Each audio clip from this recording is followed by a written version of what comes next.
নাম উল্লেখ না করে হুমায়ুন কবিরকে মীর জাফরের সঙ্গে তুলনা করলেন মুখ্যমন্ত্রী মমতা ব্যানার্জি।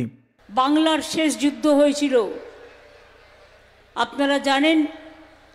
সিরাজউদ্দৌলা মির্জাফরের মাথায় মুকুট পরিয়ে দিয়ে বলেছিল,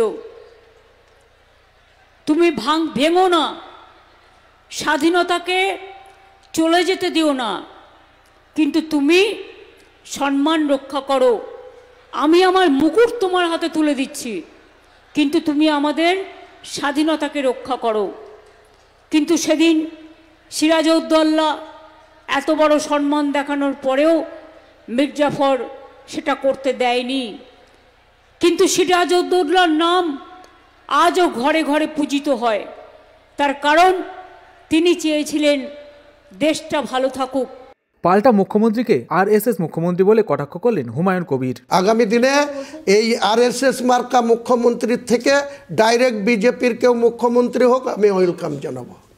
আপনি সরাসরি বলছেন যে একদম আরএসএস মার্কা মুখ্যমন্ত্রী যদি আমার বিরুদ্ধে সব প্রমাণ করতে চায়, আমিও প্রমাণ করে দেব। তিনি মন্দির নিয়ে আছে, তিনি মন্দিরের পুজো করার জন্য 1,10,000 করে অনুদান দিচ্ছেন, তিনি কার্নিভাল করছেন, তিনি সব কিছু করছেন।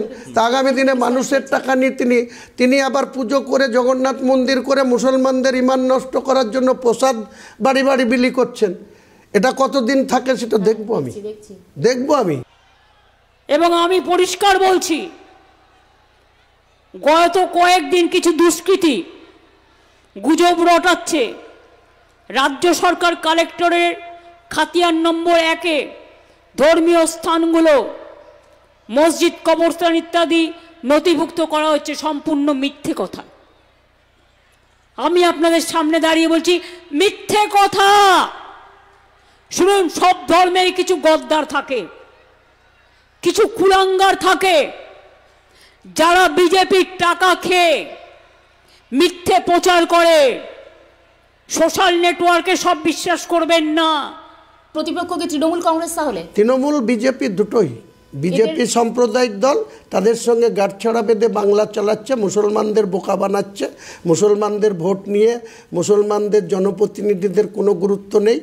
মুসলমানদের যে কটা তেজপাতা মন্ত্রী ওই সিদ্দিকুল্লাহ চৌধুরীর মতো 5-8টা লোককে রেখে দিয়েছে, গোলাম রব্বানির মতো লোককে রেখে দিয়েছে, আকরুজ্জামানের মতো লোককে রেখে দিয়েছে, তাজমুলের মতো, সাবিনা ইয়াসমিনদের মতো।